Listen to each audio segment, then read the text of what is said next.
Assalamu alaikum to all viewers. Welcome to our channel All About Army.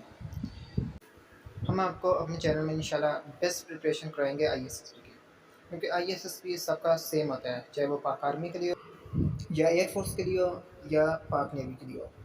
अगर आप हमारे channel पर नए हैं तो हमारे चैनल को सब्सक्राइब कीजिए और अगर वीडियो पसंद आए तो लाइक कीजिए।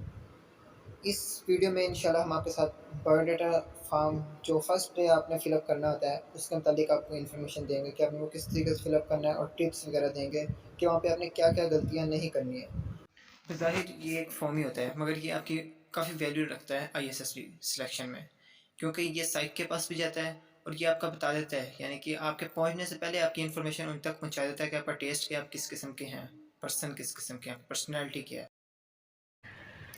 इससे पहले कि हम बायोडाटा फॉर्म शुरू करें, उससे पहले मैं आपके सामने एक हदीस पेश करना चाहूँगा।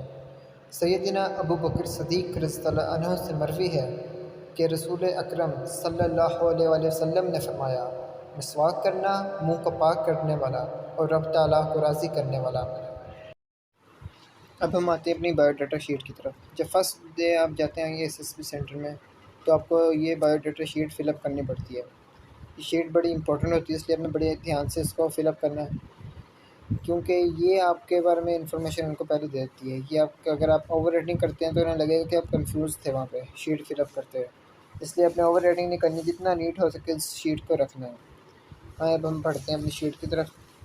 फ़र्स्ट ऑफ़ ऑल यहाँ पे सबसे पहले अपने हाइट लिखनी है, आपको अपनी हाइट का पता होना चाहिए कितनी है। अगर आपको फीट में पता है तो फीट में लिख दें, अगर सेंटीमीटर में पता है तो सेंटीमीटर्स में आप लिख दें। अगर आप चाहते हैं हमने सेंटीमीटर में पता है कन्वर्ट कैसे करनी है फीट में, तो मैं आपके आगे इन्फॉर्म कर देता हूँ आगे कि आपने किस तरीके से इसको कन्वर्ट करना है। फिर सेकंड पे आते हैं बैच आइडेंटिटी, कि आपको वहाँ जाके नंबर अलॉट किया जाएगा, चेस्ट नंबर वगैरह जो भी होगी आपकी आइडेंटिटी, ये आपने वहाँ जाके आपको बता देंगे, आपने वो लिख देनी है। अब आता है वेट, आपको अपने वेट का भी पता होना चाहिए, आपका वेट कितना है। इसी तरीके से अगर आपको केजी में पता है उसको पाउंड्स में कैसे कन्वर्ट करना है, अगर पाउंड्स में आपको अपना वेट पता है उसको केजी में कैसे करना है, तो मैं आगे इन्फॉर्म कर देता हूँ, आप वो देख लीजिएगा। अब बात आती है कोर्स की, आपने अपना कोर्स लिखना है। आपका कोर्स कौन सा है, पीएम में क्या है, जीडीपी क्या है, जब पाक नेवी के लिए आपने अप्लाई किया, जो सा भी कोर्स होगा अपने यहाँ पे अपना कोर्स लिखना है। अब आता है आइडेंटिफिकेशन मार्क, आपको पता होना चाहिए आपका आइडेंटिफिकेशन मार्क कौन सा है, आपने वो यहाँ पे लिखना है। डिफरेंट पर्सन का डिफरेंट होता है। इसी तरीके से अब ये डेट, जो उस दिन डेट होगी आपकी जिस दिन आप अराइव करते हैं, वो डेट आपको पता हो, आपने वो लिखनी है। फिर स्टेशन, आपका जो सा भी स्टेशन हो, गुजरावाला, फैसलाबाद, एनी एल्स जो सा भी हो, आपने वो वहाँ पे लिखना है। फिर ये आता है नेम, आपने नेम अपना कैपिटल लेटर्स में लिखना है, यानी कि कैपिटल लेटर्स में आपने लिखना है अपना नेम्स। इस तरीके से फादर नेम भी अपने कैपिटल लेटर्स में लिखना है। फिर अब आ जाता है डेट ऑफ बर्थ, कि डेट ऑफ बर्थ आपकी क्या आपको पता होनी चाहिए, सबको ऑलमोस्ट पता होती है, इसमें कोई बात नहीं है। मगर ये जो है ना, ये थोड़ा डिफ़िकल्ट होता है। एजेस में आपकी एज जो है, यानी कि ईयर्स में कितनी है, मंथ में कितनी है और डेज़ में कितनी है, इसका तरीका है, यानी कि थोड़ा डिफ़िकल्ट होता है फाइंड आउट करने का, इसलिए मैंने आपको नेट से बता दिया है। मैं आपको अभी वीडियो आप देख लीजिए ये तरीका। जी, आपने गूगल में आ जाना है। अब हम यहाँ पे निकालेंगे अपने, यानी कि वेट निकाल दें सबसे पहले। अगर आपको पाउंड्स में वेट पता है तो उसको केजी में कैसे कन्वर्ट करना है, अगर आपको केजी में पता है तो उसको पाउंड्स में कैसे कन्वर्ट करना है। सिंपली अपना वेट लिखें आप, और नीचे शो भी हो जाएगा पाउंड्स में आपने निकालना है। अगर तो आप सिंपली लिखें, जस्ट लिख दें या नीचे चूज़ कर लें, तो आपको ये पाउंड्स में आ जाएगा वेट। इस तरीके से आपने सिंपली हाइट भी अपनी इसी तरीके से निकाल लेनी है। सपोज़ कर लेते हैं अब हम अपनी हाइट 170 सपोज़ कर लेते हैं अपनी हाइट। हम चाहते हैं 170 सेंटीमीटर हमें इंचेस में पता चल जाए, जब फीट में नीचे शो भी हो रहे हैं, आप कुछ भी इसमें यानी कि इंचेस में भी निकाल सकते हैं, फीट में भी। तो सिंपली अब 170 सेंटीमीटर इंचेस निकले हमारे पास। इस तरीके से आप अपनी हाइट भी इंचेस में निकाल लेंगे, आपको पता चल जाएगा इंचेस में कितनी है, फीट में कितनी है। सिंपली अब हमें इंचेस पता है और इंचेस में अपनी हाइट पता है या फीट में पता है, और हम इसको सेंटीमीटर में चेंज करना चाहते हैं, तो सिंपली हम यहाँ पे चूज़ कर लेते हैं 77 इंचेस को हम निकाल लेते हैं। आगे अब जिस मर्ज़ी आप वैसे सेंटीमीटर में निकाल सकते हैं, मैंने मिलीमीटर्स में आपको निकाल के बता दिया, थोड़ा बताने था बस। इस तरीके से आप निकाल सकते हैं अपनी हाइट वगैरह। अपनी यानी कि एज को हमने कैसे मंथ और ईयर्स में और डेज़ में फाइंड आउट करना है, इसमें स्टूडेंट्स को डिफ़िकल्टी होती है, इसलिए सिंपली मैंने कैलकुलेटर आपको बताता हूँ। आप सबसे पहले नेट पे लिखें how we can find our age in years वगैरह, मंथ, डेज़, ये लिख सकते हैं। इसके बाद जब आप ये लिख के सर्च करेंगे तो आपके पास डिफरेंट कैलकुलेटर्स आएंगे, मगर मुझे जो सबसे बेस्ट लगा कैलकुलेटर वो बता देता हूँ, कोशिश करूँगा इसका लिंक भी आपको डिस्क्रिप्शन में दे दूँ, आपने ये चूज़ कर लेना है। इस पर सिंपली आपने अपना डेट ऑफ बर्थ लिखनी है और प्रेजेंट जिस दिन आपका ISSB होगा सेंटर में उस दिन की भी डेट नीचे लिखनी है। ये आज की मैंने लिखी हुई है। यहाँ से फिर आपने सिंपली अपना month, year, day, date of birth का सिलेक्ट कर लेना है। उसके बाद ये नीचे आपको कैलकुलेट करके दे देगा। आप पहले भी अगर आपकी डेट आ गई ISSB की तो आप उसके पहले भी निकाल सकते हैं, यानी कि आप याद रख सकते हैं, वरना जिस दिन जाना उससे एक दिन पहले आप कर लें। बस सिंपली कैलकुलेट पर क्लिक करेंगे तो आपको सामने शो हो जाएगी। आपने सिर्फ ये पहले ईयर्स, डेज और मंथ चूज़ कर लेना है। ठीक है, आपको ये मिली सेकंड में जो आपको सेकंड में शो हो रहा है इसकी जरूरत नहीं है, सिर्फ आपसे वहाँ पे ईयर्स, मंथ और डेज में पूछा गया, इसलिए आप सिर्फ वो नोट कर लें। आपने अपना देख लिया कि अपने वेट्स को कैसे कन्वर्ट करना है, अपने हाइट को कैसे कन्वर्ट करना है, यूनिट यानी कि यूनिट चेंज करना है, इस तरीके से एज ईयर्स में, मंथ में और डेज़ में कैसे निकालनी है। अब आपको ये पता चल गया है। अब हम आते हैं अपना यानी कि नेक्स्ट पे। आपको अपना पता नहीं चाहिए आपके फादर ऑक्यूपेशन क्या है, यानी कि उनका पेशा क्या है। इंजीनियर हैं, डॉक्टर हैं, लैंडलॉर्ड हैं या बिजनेसमैन हैं, जो भी है एनी एल्स आपको पता होना चाहिए। फिर उनका अगर डेजिनेशन क्या है, रैंक क्या है, अगर यानी कि वर्कर हैं तो उनका क्या रैंक है वहाँ पे, डेजिनेशन क्या है। अगर आर्मी पर्सन है तो उनका वहाँ पे रैंक क्या है, ये सारा आपको पता होना चाहिए। इस तरीके से फादर इनकम, ये पोस्ट स्टूडेंट्स को नहीं पता होता है उनकी एग्जैक्ट, तो आपको ये लाजमी पता होना चाहिए। और ध्यान रखना जो यहाँ पे आप लिख रहे हैं आपने याद रखनी है, असल लिखनी है, यानी कि क्योंकि आगे भी आपसे साइक वगैरह सवाल करेगा इंटरव्यूअर, तो ये ना यहाँ पे आपने कोई और लिखी है वहाँ पे कुछ और आप इन्फॉर्म कर रहे हो, उन्हें बता रहे हैं, तो वो सही नहीं होगा, यानी कि नेगेटिव इम्पैक्ट ही जाएगा। इसलिए आपने सही लिखनी है जो भी आपकी होगी, आपके फादर की इनकम वगैरह जितनी भी है। और टोटली फैमिली इनकम से मुराद है टोटल फैमिली इनकम से, यानी कि अगर फादर की इनकम इतनी है, इसी तरीके से अगर आपका और भी बिजनेस वगैरह यानी कि कोई यानी एल्स जहाँ से सोर्स हैं जहाँ से आपके पास इनकम आती है, तो टोटल आपकी कितनी बन जाती है अपने यहाँ पे वो लिख देनी है। यानी कि भाई अगर कमा रहा है वो कितनी बन जाती है, इसी तरीके से अगर बहन कमा रही है या कहीं और से एनियल्स आ रही है, यानी कि किराया वगैरह कहीं का आ रहा है, तो आपने वो लिखना है यहाँ पे टोटल करके। आपको पता होना चाहिए, आप घर से करके जाएंगे। इसी तरीके से बात है फादर क्वालिफिकेशन, आपको पता होना चाहिए आपके फादर की क्वालिफिकेशन क्या, MBBS किया हुआ है, इलेक्ट्रिकल इंजीनियर है, क्या किया हुआ है, एनी एल्स। फिर आते हैं मदर क्वालिफिकेशन, इस तरीके से आपको अपनी वालदा का भी पता होना चाहिए उनकी क्वालिफिकेशन क्या है। फिर नीचे आते हैं how many brothers and sisters your. अब ये आते हैं यानी कि अपने अपने बहन भाइयों के बारे में लिखना है, और अगर आपको कोई बहन या भाई में से कोई फौत भी हो गया तो आपने वो भी इंक्लूड करके लिखना है, यानी कि उसमें से। और फिर अपना आगे यहाँ पे अब आपने लिखना है अपनी पोजीशन आपकी कौन सी है, यानी कि आप तीसरे नंबर पे आते हैं, चौथे नंबर पे आते हैं, जौन सा भी आपका नंबर होगा तो आपने वो लिख देना है यहाँ पे। अब आता है फादर ब्रदर ऑक्यूपेशन, आपके भाई का क्या पेशा है, अगर वो जॉब करते हैं ठीक है, अगर नहीं करते तो आपने उसको यानी कि ऐसे ब्लैंक छोड़ देना है, एम्प्टी, कुछ यहाँ पे लिखने की या क्रॉस वगैरह करने की कोई ज़रूरत नहीं है। अब हम आते हैं रिलीजन, यहाँ पे आपने अपना लिखना है मज़हब कौन सा है, सबका इस्लाम ही होगा मोस्टली, जितने भी देख रहे हैं व्यूअर्स इस्लाम लिखें आप। फिर ये आता है यानी कि आपका यानी कि सेक्ट से मुराद होता है आप शिया हैं, सुन्नी, वहाबी वगैरह जो भी हैं, अहले हदीस से देवबंद, जो भी यानी एल्स, तो आपने यहाँ पे वो लिखना है अपना सेक्ट में। यहाँ पे तो आपको जगह थोड़ी लग रही होगी, मगर वहाँ पे आपके पास जगह अच्छी होगी, आप इजीली वहाँ पे लिख लेंगे। अब यहाँ पे रहती है कास्ट, कास्ट होता है ज़ात, आपकी ज़ात क्या है, रहीम, मलक, एनी एल्स, डोगर हो गए, शेख हो गए, जो भी आपने वो लिखना है, सब कास्ट भी सेम होगी, सेम लिख देनी है। अब ये मदर टंग जो होती है इससे मुराद होता है मादरी ज़ुबान कौन सी है, आप कौन सी ज़ुबान इस्तेमाल करते हैं, पंजाबी करते हैं, उर्दू बोलते हैं घर में, सराइकी बोलते हैं, सिंधी बोलते हैं, बलोची, तो आपने यहाँ पे ये वो लिखनी है आपकी मादरी ज़ुबान कौन सी है, मदर टंग। यहाँ पे मदर लॉन्ग लिखा हुआ है जबकि मदर टंग है, ये ज़रा मिस्टेक हुई हुई है यहाँ पे।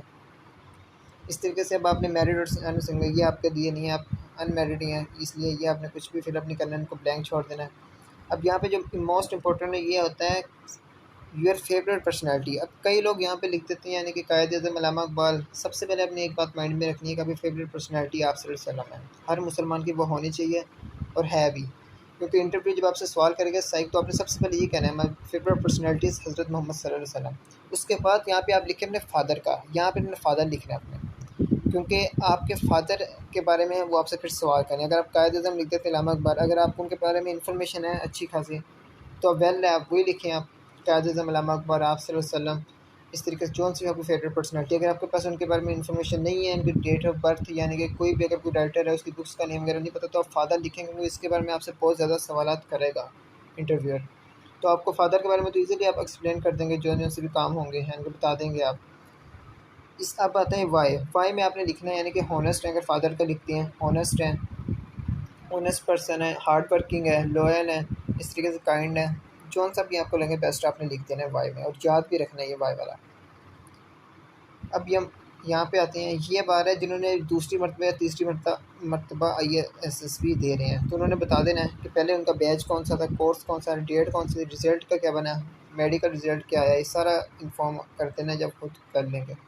ये भी आपको वैसे पता होना चाहिए वहाँ पे क्या, यानी कि क्या क्या आपका था लास्ट टाइम वाला। अब यहाँ पे आते हैं एजुकेशन। अब एजुकेशन में सबसे पहले वाले में स्कूल का नेम लिखना है, अपने फुल नेम लिखना है स्कूल का। फिर मैट्रिक यानी पासिंग ईयर कौन सा है, अपने स्कूल से मैट्रिक कौन से पासिंग ईयर में किया है, 2019 में किया है, 20 में किया है, एनी एल्स जौन सा भी आपका हो आपने पासिंग ईयर लिख देना है। फिर यहाँ पे अपने मार्क्स लिख देने, अपने ग्रेड लिख दें, A+ है, A है, अगर मार्क्स पता है मार्क्स लिखें, मार्क्स। इसी तरीके से अगर आपको परसेंटेज में अपने मार्क्स का पता है तो परसेंटेज लिखें सिंपली। फिर आपने बताना है आपको स्कॉलरशिप कोई स्कूल में मिली है या स्कूल में कोई भी प्राइज़ मिला है, तो आपने बता देना है इतनी स्कॉलरशिप अगर आपको मिली है, अगर प्राइजेस मिले हैं स्कूल में तो आपने लिख देना है अभी इतने प्राइजेस मिले हैं सिंपली। इस तरीके से अब यहाँ पे सेकंड में लिखना है अपने अपने कॉलेज का नाम लिख दें आप।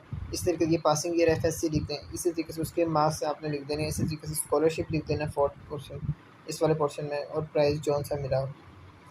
बाकी उम्मीद है आगे BA वगैरह किया हुआ BSc तो उसका इंस्टीट्यूट का नाम लिख दें, कौन से इंस्टीट्यूट से किया हुआ है, इस तरीके से उसका ईयर वगैरह लिख दें आप अगर आपने किया हुआ है। हम आते हैं सोशल एक्टिविटीज़, ये भी इम्पोर्टेंट होता है। आपने बताना है आपको यानी कि स्कूल कॉलेज यूनिवर्सिटी लाइफ में कौन सी यानी कि सोशल एक्टिविटी आपने की है किसी भी किस्म की। इसमें आप लिख सकते हैं पेंटिंग लिख सकते हैं, आर्टिंग लिख सकते हैं, एनी एल्स जो आपको लगे आपने की हुई है आप वो लिख सकते हैं। फिर आपने बताना है यानी कि अगर आपने डिबेटिंग की हुई है, अगर आपने स्पीचिंग की हुई है वो भी लिख सकते हैं आप। फिर आपने यहाँ पे अपनी पोजीशन लिखनी है, आपने कौन सी पोजीशन गेन की यानी कि उसमें क्या एक्टिविटी में जो सी भी एक्टिविटीज़ आपने की उसमें कौन सी पोजीशन आपने गेन की है, तो आपने बता देना मैंने ये पोजीशन गेन की थी। इस तरीके से आपने प्राइज़ बता देना है कौन सा प्राइज़ आपने विन किया, यानी कि सर्टिफिकेट था, क्या था, इनामी रकम यानी कि आपको मिली थी, जो भी मिला था आपने इन्फॉर्म कर देना, यहाँ पे लिख देना। फिर ईयर बता देना कितने अरसे तक आपने वो यानी कि कितने अरसे तक आप सोशल एक्टिविटी का पार्ट रहे हैं। इसके बाद आते हैं हम गेम्स एंड स्पोर्ट्स की तरफ। यहाँ पे आपने गेम्स एंड स्पोर्ट्स के बारे में लिखना है अपने, यानी कि जैसे मोस्टली फुटबॉल खेली जाती है, क्रिकेट होगी, बैडमिंटन, तो यहाँ पे आपने वो लिख देना है। इस तरीके से क्लास और टीम यानी कि आप किस टीम की तरफ से खेलते रहे हैं या क्लब वगैरह की तरफ से खेलते रहे हैं वो लिख देना है आपने, कॉलेज स्कूल यूनिवर्सिटी। फिर आपकी पोजीशन क्या होती थी यानी कि वहाँ पर, यानी कि अगर फुटबॉल खेलते थे गोल कीपर थे, क्या थे, क्रिकेट खेलते थे तो बैट्समैन थे, बॉलर थे, एल्स यानी एल्स जो आप थे वहाँ पे आपने लिख देना अपना। फिर आपने कितने अर्से तक खेला है यानी कि क्रिकेट, फुटबॉल, बैडमिंटन वगैरह जो भी, यहाँ पे अपना वो मेंशन कर देना। फिर यहाँ पे कितने आपने प्राइजेस वगैरह, चैम्पियनशिप यानी कि जो भी प्राइज़ आपने विन किया, सर्टिफिकेट वगैरह वो आपने लिख देना है यानी कि। अब आते हैं क्वेश्चन 6 की तरफ। अब यहाँ पे वो पूछ रहे हैं कि आप कभी हॉस्टल में रहे हैं, अगर रहे हैं तो आपने लिख देना यस। फिर वो पूछ रहे हैं कितने अरसे तक रहे हैं, तो आपने बता देना है कितने अरसे तक रहे हैं। फिर यहाँ पे पूछ रहे हैं कितनी एजेस के दरमियान रहे हैं, अपनी एज बता देनी, इतने अरसे के दरमियान में रहे हो, यानी कि 19 से 20 साल के दरमियान रहे हो या 10 से 11 साल के दरमियान हॉस्टल में रहा हो। इस तरीके से डी वाले में पूछ रहा है कि आपने किसी दूसरी कंट्री में ट्रैवल किया कभी, तो आपने बता देना अगर किया तो ठीक है, अगर नहीं किया तो इसको फिर ब्लैंक छोड़ दें आप। इस तरीके से सी वाले में पूछ रहा है कि आपको किस किस्म के दोस्त पसंद है। अब इधर आपने पॉजिटिव थिंग लिखनी है, यानी कि लॉयल पसंद है, काइंडनेस पसंद है, या इंटेलिजेंट पसंद है, या हार्ड वर्किंग पसंद है, जिस किस्म के आपको पसंद हो, मगर हो पॉजिटिव सेंस में, नेगेटिव सेंस में ना हो। इस तरीके से अब आ जाते हैं डी वाले की तरफ। अब आपका हॉबीज़ क्या है, ये भी इंपॉर्टेंट है बहुत। अब हॉबीज़ आपने वो लिखना है जिसके बारे में आप जानते हैं, जहाँ ये असल में आपकी हॉबीज़ हो, यानी कि आपने ये नहीं लिख देना अगर आपकी हॉबी है ना यानी कि पेंटिंग, तो फिर आप पेंटिंग लिख दें। इस तरीके से अगर आपकी हॉबी बुक रीडिंग है, आप बुक रीडिंग लिखें। अगर आप लिख देते हैं बुक रीडिंग हॉबी अपनी है जबकि नहीं है आपकी बुक रीडिंग, तो वो सर आपसे सवाल कर सकती है इंटरव्यूअर कि बताएं आपकी यानी कि कौन सा नॉवल पढ़ते हैं, आपके राइटर क्या नाम है, थॉट का क्या नाम है, तो फिर आपको वहाँ पे नहीं पता चलेगा, जिसकी वजह से फिर नेगेटिव इंप्रेशन जाएगा सर के ऊपर, जो कि अच्छा इंपैक्ट नहीं होगा। इसलिए आप अगर आपकी कोई भी नहीं है तो आप फिजिकली फिट है तो आप लिख दें रनिंग करता हूँ मैं, 1 माइल रनिंग करता हूँ रोज़ाना, तो उसके बारे में सर आपसे कितना को पूछ लेंगे, यानी कुछ भी नहीं, इतना पूछ सकते हैं, आपको एक्सप्लेन कर सकते हैं। इसी तरीके से आप कलेक्शन ऑफ कॉइन्स लिख सकते हैं, कलेक्शन ऑफ टिकट्स लिख सकते हैं।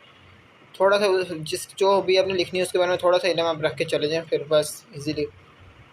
अब आते हैं हम ई वाले पॉइंट की तरफ। अब इसमें पूछा गया यानी कि आपने परवरिश किस शहर में पाई है, अपना विलेज, टाउन, सिटी नेम लिख दें उसका। इसी तरीके से फिर ये पूछा हुआ प्लेस ऑफ बर्थ आपकी क्या, आप वो बता दें प्लेस ऑफ बर्थ मेरी क्या है। इस तरीके डिस्ट्रिक्ट क्या है वो बताते हैं आप, यानी कि कौन सा डिस्ट्रिक्ट बनता है वो, प्लेस ऑफ बर्थ वाला। इस तरीके से क्वेश्चन 7 में है कि आप इससे पहले कोई मिलिट्री इंस्टीट्यूशन का पार्ट रहे हैं जहाँ आपने ट्रेनिंग ली है वहाँ से, अगर ली है तो वेल बता दें आप, येस लिख दें, इंस्टीट्यूशन का नाम लिख दें आप। इस तरीके से अगर नहीं लिया तो ब्लैंक छोड़ दें, अगर ली है तो ईयर बताएं फिर किस ईयर से कब तक लिया। इसी तरीके से अगर आपने लीव कर दिया इंस्टीट्यूट तो आपने बता देना रीज़न क्या थी लीव करने की। इस तरीके से पॉइंट 8 में उन्होंने पूछा है आपके यानी कि फोर्सेस वगैरह के नाम लिखे हैं, फ्लाइंग क्लब हो गया, स्काउटिंग हो गया, अगर आप रहे हैं तो ठीक है आप बता दें, यानी कि कब तक आप मेंबर रहे हैं, जब कब मेंबर थे बता दें, जो भी इन्फॉर्मेशन लिखी हुई है पर यू आर मेंबर, यानी कि आप मेंबर थे कि नहीं, अगर थे तो यस लिख दें, अगर नहीं थे तो ब्लैंक छोड़ दें आप। अगर थे तो फिर वो उन्होंने पूछा नीचे यस हाउ लॉन्ग, कितने अरसे तक रहे हैं, तो बता दें आप कितने अरसे तक रहे हैं। अब पॉइंट 9 में पूछा हुआ आपके फादर की एज, तो आपने बता देनी आपके फादर की एज कितनी है, अपनी याद पता करके जानी है घर से, यानी कि कितनी है देख के। अगर आपके वालिद साहब फौत हो गए हैं तो फिर आपने बता देना है तब उनकी एज कितनी थी जब वो वफ़ात पाई। इस तरीके से मदर का पूछा, मदर का आपने बता देना एज कितनी है। अगर वो वफ़ात पा गई हैं तो फिर उनका बता देना, यानी कि तब उनकी एज कितनी थी जब वफ़ात पाया है। बाकी इंशाल्लाह इसका पार्ट 2 भी जल्दी आ जाएगा। बायोडाटा फॉर्म हमारा हाफ हो गया, इंशाल्लाह हाफ अगली वीडियो में होगा। This video is sponsored by lead forces academy. अगर आप एकेडमी ज्वाइन करना चाहते हैं तो आप दिए गए नंबर्स पर रब्ता कर सकते हैं। बायोडाटा फॉर्म पे पार्ट 2 वीडियो इंशाल्लाह आपके साथ जल्दी शेयर हो जाएगी। तब तक के लिए मैं इजाज़त दीजिए। अल्लाह हाफ़िज़।